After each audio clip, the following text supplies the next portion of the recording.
kali 3.150 berapa hari? 60 hari. Kaya mendadak kita nih. Iyalah, kerjanya apa? Ngasih nasi jamaah haji. Cuman ngasih nasi aja. Iya, ngasih nasi 150. Oke. Begitu sampai barulah kami tengok, rupanya satu hari 10 kloter.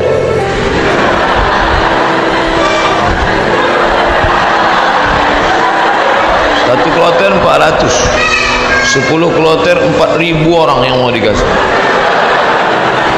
Saya ngasih nasi kotak. Tugas saya nasi kotak. Kawan saya yang satu nih, yang sekarang di Jakarta itu bagian ngasih jeruk. Asal yang jamaah haji itu nenek-nenek dikasihnya 1, yang anak gadis dikasihnya 5. Jadi setelah jam istirahat saya bilang, ente zolim, saya bilang. Ini yang kita kasih ini bukan jeruk kita, ini punya umat. Nanti di akhirat kita akan dituntut di padang mahsyar. Ente kasih bu tu 1, yang itu 5. Nenek itu kita kasih jeruk 1, memang tak terkunyahnya lagi gitu. Nenek gadis ini kita kasih. Jadi kalau cerita sama Ustadz itu ada saja dalilnya. Jadi saya kalah dan dia sekarang alhamdulillah setiap saya pergi haji, pergi umroh kemarin di King Abdul Aziz itu saya foto. Habis itu saya kirim ke kawan-kawan dulu, ingatkah di kau wahai kawan, 20 tahun yang lalu kita di sini. 20 tahun yang lalu kita di sini bekerja. Inilah, setiap melihat kemah-kemah, setiap melihat atap ini terkenang kalian. Aku masih ingat kalian dulu yang membagi jeruk, nenek-nenek 1, anak gadis 2. Dibalasnya kiki. Bagian masalah. Sekarang jamaah-jamaah haji ini sombong. Jamaah haji ini tak semuanya hatinya baik, banyak juga yang sombong. Menengok kita kerja, nampaknya berkeringat, berpeluh, sepele nengok kita. Panggilnya, sini bentar. Ya Pak, sudah lama jadi TKI. TKI bukan hina. TKI itu pahlawan devisa. Saudara-saudaraku yang bekerja menjadi TKI di Hong Kong, di Singapura, kalian pahlawan devisa. Tapi orang menyepelekan kalian. Kalian mencari makan di negeri orang lain, padahal di negeri ini sumber makanan. Kenapa? Makanan itu dicuri orang. Akhirnya kita susah, mahasiswa susah, pekerja susah, istri meninggalkan suami yang dalam keadaan sakit menjaga anak untuk mencari nafkah. Disepelekan. Sudah lama jadi TKI.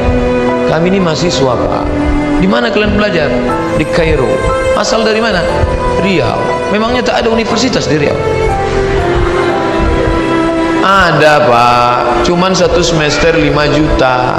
Sidang tertutup 10, sidang terbuka 15, buka tutup 25. Tak ada duit. Maka kami belajar jauh-jauh. Selesai S1, pulang saya ke rumah.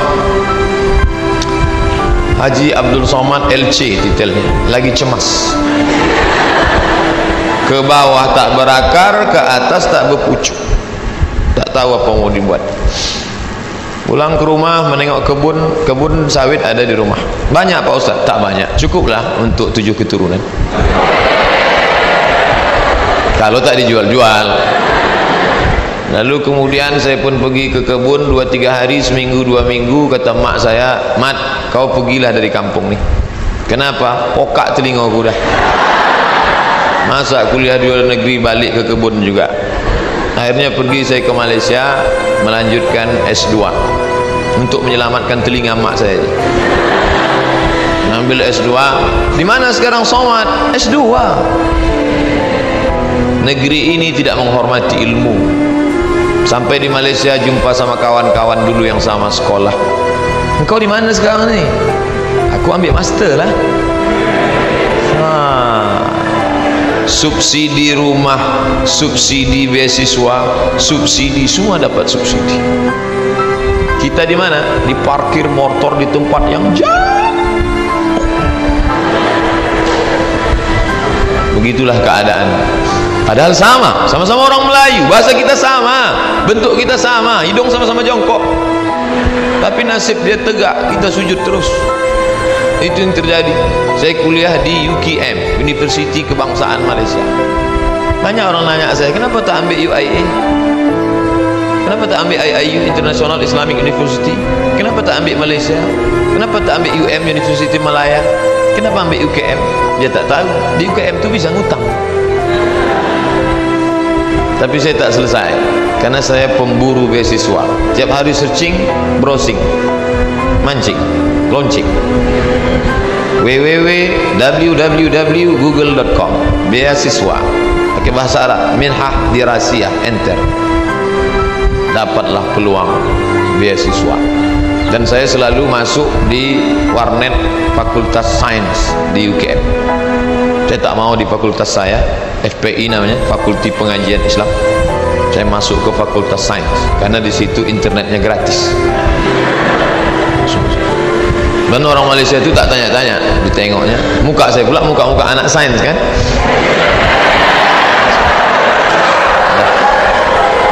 Nah, habis itu dapatlah info, katanya ada satu negara menyediakan beasiswa.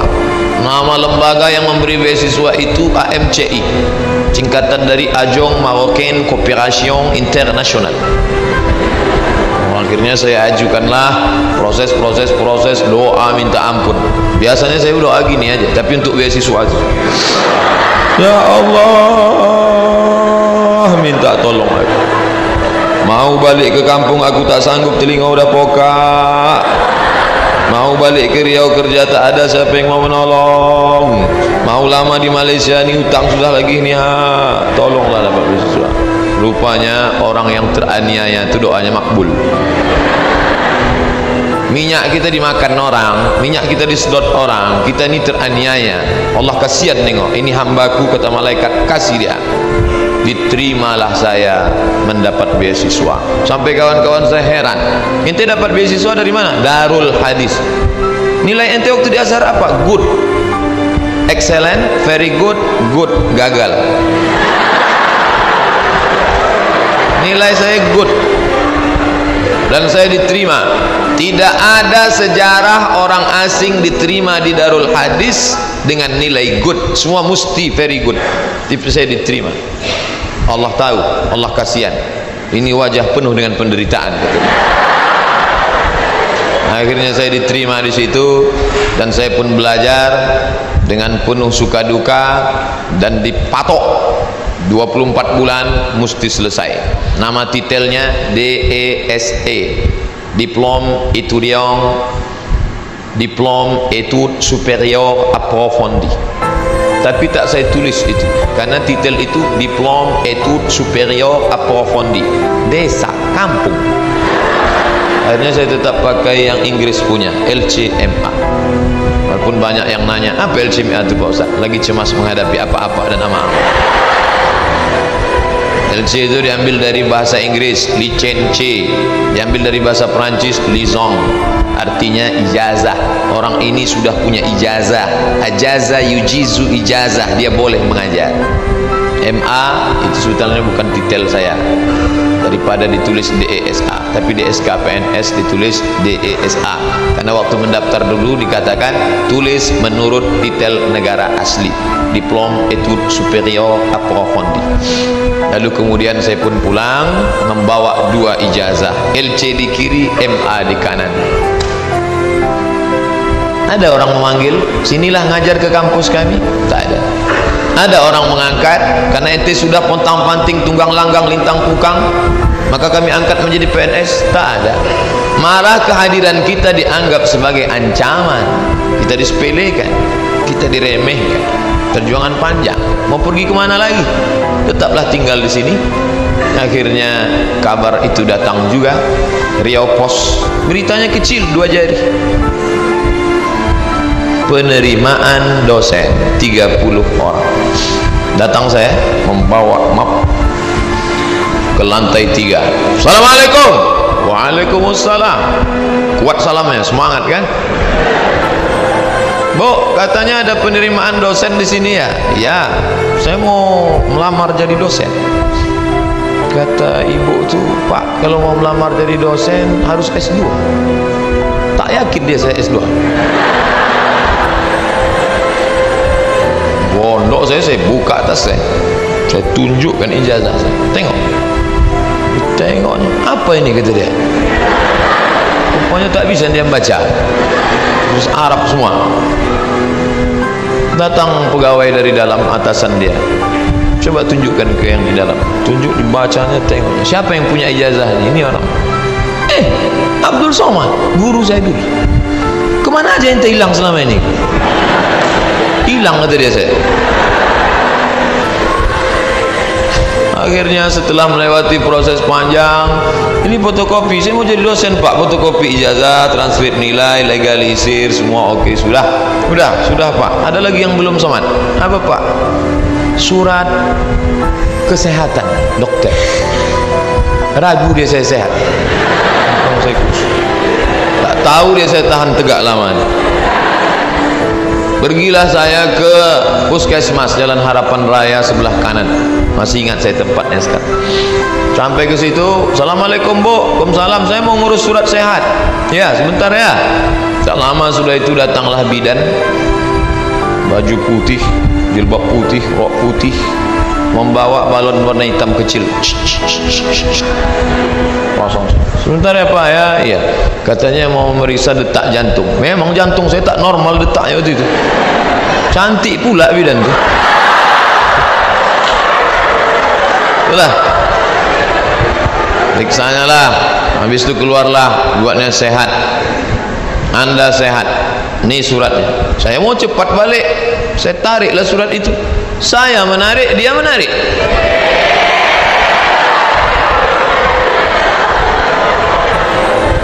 Saya tak paham apa maksudnya ini. Wani piro. Kami kuliah 4 tahun di Mesir, semua gratis, asrama gratis, uang saku dikasih tiap bulan, sampai tiket pulang saya pun gratis. Mesir itu bukan kaya macam Saudi Arabia, dia tak ada minyak, miskin Mesir itu, tapi bisa membiayai kami anak Indonesia 100 orang setiap tahun, dan yang kuliah di sana 74 negara. Fir'aunnya Husni Mubarak, terserah mau ngejek dia jahat, yang penting saya gratis kuliah dari Al-Azhar itu, walaupun bukan tanah dia, tapi itu dari wakaf Al-Azhar. Negeri ini kaya, Gemah Ripah, Loh Jenawi, tongkat dan batu jadi tanaman. Di Mesir kalau diletakkan tanaman itu mesti disiram dengan air baru tumbuh. Di tempat kita campakkan aja batang ubi itu ke belakang, tengok besok pagi bertunas, walaupun sungsang. Ini negeri luar biasa, tapi orang belajar. Berapa banyak orang tua di negeri ini mau memasukkan anak sekolah SMP pun tak sanggup. Daftar ulang 14 juta. Doktor, dosen, golongan 4D ngobrol ke saya hati ke hati, aku tak sanggup menyekolahkan anak ini Ustaz Somad. Baru 2 yang sekolah, belum kuliah lagi. Mau jadi apa ke depan? Nah, jadi berkaca Mesir luar biasa dengan Al-Azharnya, dan kami kuliah di situ. Sampai kawan saya ini suka makan cabai, mengunyahnya malas. Cabai itu tendang kiri tendang kanan telan, kiri kanan telan. Akhirnya biji cabai itu tak hancur, menumpuk di dalam. Ini ada usus kecil, usus buntu, begap cabai, busuk di dalam. Kalau sampai meletup, bam, big bang, mati. Maka ini mesti dipotong. Akhirnya dibelah sedikit, dipotonglah ujung usus buntu tadi. Biaya operasi 3.000 pon kali 2.000 perak, 6 juta. Tak ada duit. Mau nelpon ke Indonesia, krisis moneter, $1 20.000, tak ada duit. Akhirnya keluarkan kartu Al-Azhar. Azhari? Enta Azhari? Azhari maksudnya enta taman orang Al-Azhar? Iya, gratis. Sakit gratis. Di negeri Fir'aun sakit gratis. Di negeri kita sehat bayar. Tapi tidak saya ceramahi orang puskesmas itu. Takkan pula mungkin saya assalamualaikum warahmatullahi. Karena saya mau cepat, saya keluarkan aja duit 25.000. Nah ambillah tuh, pergi saya. Pergi saya urus, dah selesai. Pak ini surat sehat. Ada lagi yang belum Somad. Apa pak? Surat keterangan berkelakuan baik. Astagfirullahaladzim. Orang sesoleh ini diragukan juga. Gimana? Saya bolak-balik lah sudah masuk berbagai negara. Tak berapa negara sudah saya lewati. Tidak ada pemeriksaan yang saking ketatnya, ketat luar biasa. Cobalah tengok, kita mau masuk pesawat berapa kali mesti buka dompet untuk tengok KTP. Emangnya kita ini teroris? Di Malaysia tak begitu, betul? Gak gitu-gitu amat sih, kata orang yang lama di Jakarta. Tapi apa boleh buat? Dia khawatir, saya urus surat bahwa saya bukan teroris. Saya bukan teroris, saya seorang pelajar muslim yang mendapatkan beasiswa, dan saya pulang membawa ijazah. Saya mau mengabdikan ilmu saya, tidak ada urusan lain. Saya tak ingin merobok-obok negara ini. Saya tidak ada hubungan dengan jaringan internasional. Saya cuma mau mengajarkan ilmu, memperbaiki. Alhamdulillah diterima. Ikutlah tes dosen dengan berbagai macam lika-liku. Pokoknya hidup ini penuh dengan ujian. Jadi kalau adik-adik, ujian apa? Ujian MIT Pak Ustaz. Habis MIT apa? Ujian UAS Pak Ustaz. Habis ini ujian apa? Ujian ini skripsi Pak Ustaz. Habis ini apa? Promo Pak Ustaz. Kenapa hidup ini penuh dengan ujian? Dunia adalah tempat ujian. Berani menghadapi dunia, berani menghadapi ujian. Takut menghadapi ujian, jangan menghadapi dunia. Takut menghadapi dunia, mati aja. Belum sampai masanya mati, gimana Pak Ustaz? Kalau nampak jenazah lewat, ikut.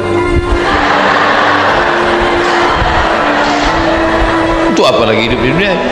Nah, jadi masalah ujian-ujian kalian ini, ujian kalian belum ada apa-apanya dibandingkan ujian kami dulu yang penuh dengan kesulitan.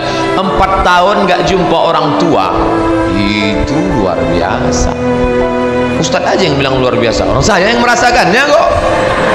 Saya nggak nengok muka emak saya 4 tahun, sampai lupa saya muka emak saya itu macam mana. Saya ingat 4 tahun. Ditengok muka emak orang Arab tak sama. 4 tahun saya tak jumpa.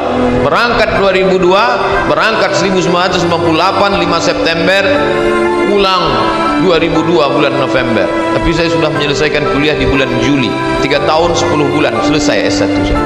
Pulang. Makanya sekarang kalau saya nengok mahasiswa, langkah gontai, gaya nyantai. Ente semester berapa? Ente semester berapa? 14 Pak. Bagus nih balik kampung, tanam sawit, buka kebun, tanam lele dumbo segala macam. Ngapain ngabis-ngabiskan duit orang tua?